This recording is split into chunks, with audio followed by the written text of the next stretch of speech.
Hey guys, welcome back to Sip and Dip with Chelsea. For today's video, we're talking about all things gel method. So that's when you replace your dip powder liquids with a gel base coat and a gel top coat. I'm going to be trying and reviewing this one from Model Ones today alongside with this cute little dip powder kit. So I'm just going to unbox this kit that they sent over to me. I'm going to set these liquids aside because we're not going to be using them today. Inside, it also includes a buffing block, which is super helpful. We also have a little brush, a nail file, a orange wood stick to push back your cuticles, and then here are the 4 colors that are included. So let's start with the basics. What is the gel method? The gel method is when you do not use dip powder liquids and instead use a gel base and a gel top coat. You also do not need activator, but you will need a lamp to cure the gel product. So you're going to use a gel base and a gel top coat with dip powder. Prep for the gel method can look just a little bit different than when you're using dip powder liquid. So I'm going to start by using my glass nail file to shape my free edge shape. I don't really need to do too much. Here's how we're looking. Then we're going to use our glass cuticle pusher to push back our cuticles. This is so crucial. Very important. You can use a metal cuticle pusher, an orange wood stick, whatever you want to use. I just love the glass cuticle pusher, so I usually go side to side twice, doing small little swirl motions, removing anything on my nail plate. You can see how much it's removed. Then I use the other end to gently just remove everything that I've now pushed on my nail. If I would have left this on my nail, it would absolutely cause a lifting issue. So anything that's on your nail plate needs to be cleansed and removed before we can start the application process. So I'm just going to show you another example, just gently pushing back my cuticle area, removing all of that stuck on my nail plate, doing small little swirl motions if I feel any tugging, and then we're going to use the other end to clean it all off. It's really important that we spend that time during our prep process so that we don't experience any lifting later on. All right, so I'm going to follow those same steps for the rest of my nails, just pushing back my cuticles. Here's how we're looking, and then dust it all off. Then with this 220 grit buffing block, I'm going to gently remove the shine. This is because gel needs a rough surface to adhere to. So we are going to ever so slightly gently remove the shine from our natural nail and really focus up around our cuticle area where we're most prone to lifting. So this is just a double check over top what we just did to make sure we don't have anything that might be stuck on our nail plate. See how I'm pulling my skin back right here to make sure I really get up there into those corners and the sidewall. And once you're done with that, you're going to follow those same steps and do it for the rest of your nails. Now I'm going to use a pH prep, also known as a dehydrator. So yours may not say pH prep, but as long as it is a dehydrator, that's what you need. We need to do this on all of our nails to cleanse and dehydrate them from any oils that could be on our natural nails that could cause a lifting issue.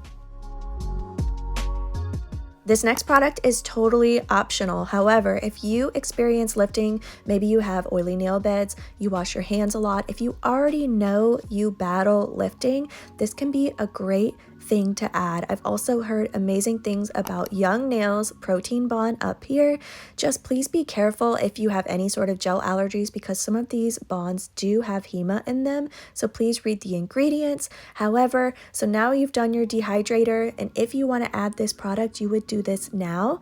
If you do not want to add this product, you don't have to. You would be done at this point with your prep process. This is not a product that you would want to use with dip powder liquids though. So to send it all home, I want to do a full prep recap because this is so crucial.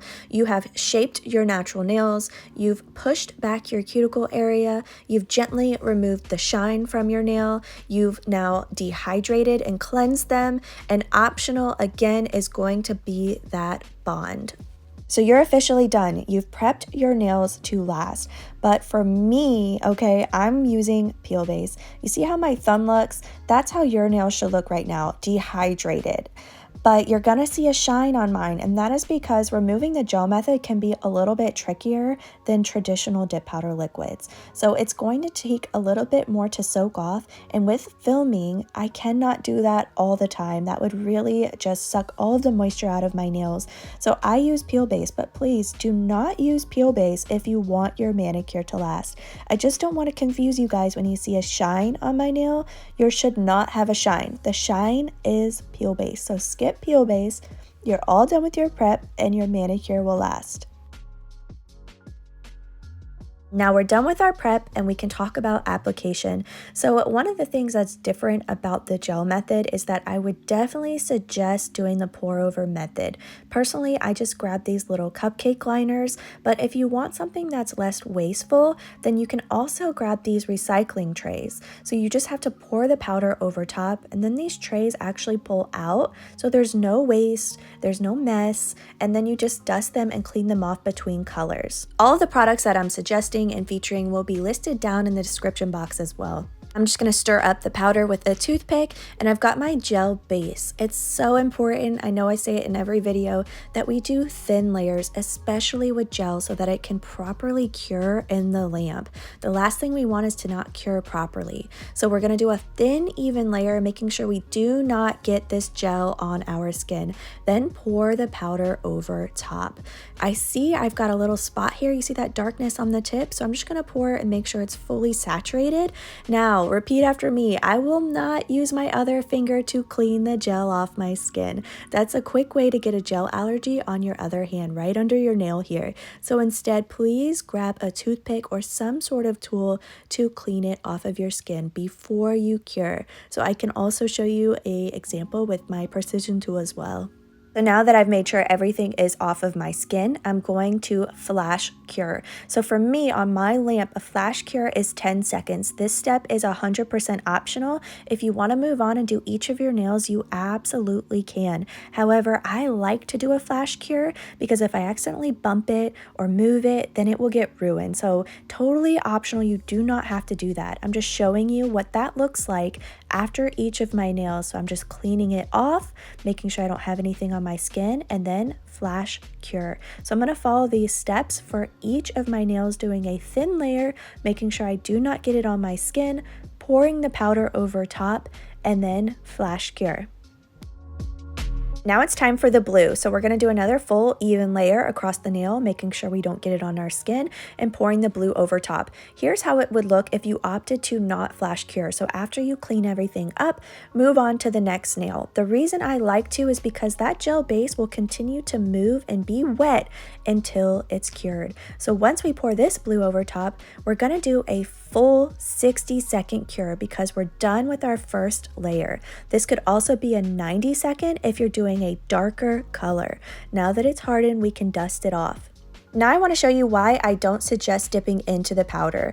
So I'm going to use my gel base again and do a thin layer on my swatch stick. Then I'm going to dip the swatch into the powder.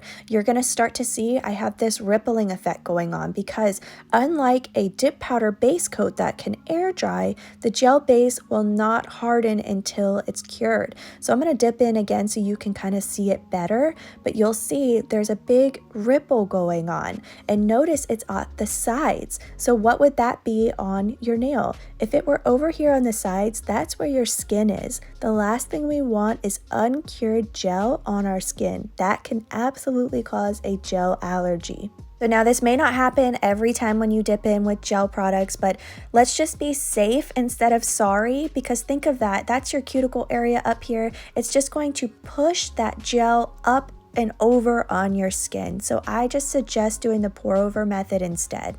Now let's start on our second coat. So the second coat's another full coat. I'm just guiding the liquid all the way back to those sidewall areas and then pouring the powder over top. For this second layer, I'm going to show you a full example of what it would look like with no flash curing. So I'm removing that product on my skin, up here at my cuticle area, and then moving on to the next nail. So maybe you're wondering, why would you even want to do the gel method? Why not just use dip liquids? Well, if you've ever experienced dip flu or any sort of sensitivity to the odor odor of dip powder liquids. Maybe you've dealt with your dip powder liquids getting contaminated, goopy, hardened.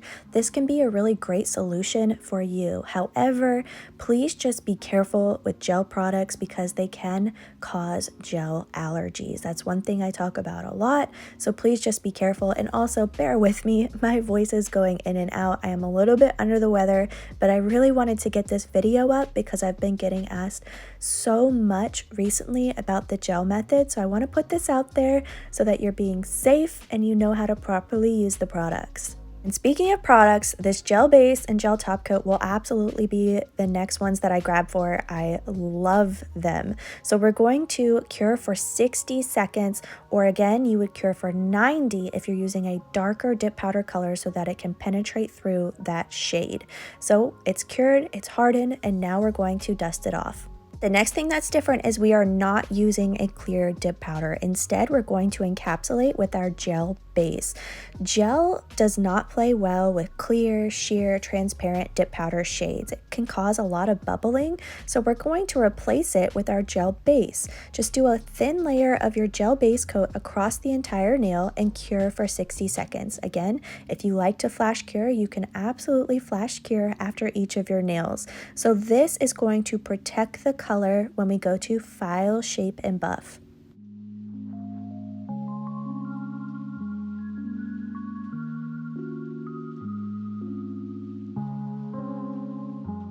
Now that I'm done, I'm going to cure for a full 60 seconds in my lamp.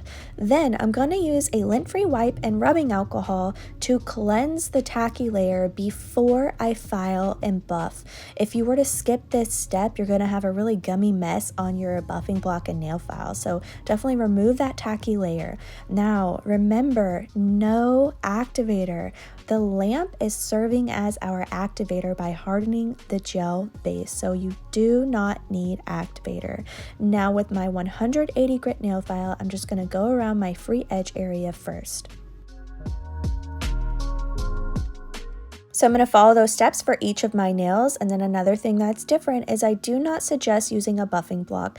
Gel likes a rough surface to adhere to. If you buff it too smooth, your top coat might peel right off. So instead, I like to use the 180 grit side of my nail file and go across the entire top surface. You may find that your application is overall better and smoother with the gel method. Again, this is because the gel base can self-level. It's not going to air dry and harden just like dip powder liquids. The only thing is, gel method can be harder to remove. Gel products are notorious for that, so you may find removal is going to take a little bit longer than it did with the traditional dip powder liquids. I'm going to follow these steps for each of my nails and then dust them off.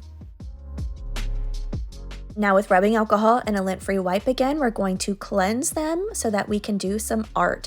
If you don't want to do gel art, you do not have to. At this point, you would move on to your gel top coat. I want to stress again, we're not using activator like we would after filing and shaping normally.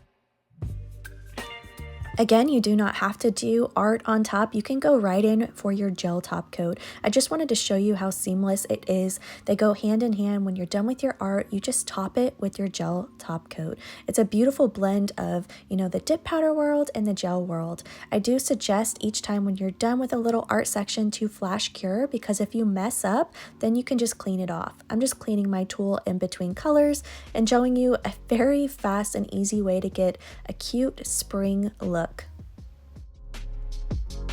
I'm going to give it a quick flash cure again, add my dots in between the center of the flowers, and do another flash cure. The reason I do so many flash cures is because if you mess up, you can just remove the other area with rubbing alcohol without messing up the part that you like. I'm going to add some little filler dots in between on my blank space and then cure for 60 seconds. I'll do my other finger off camera.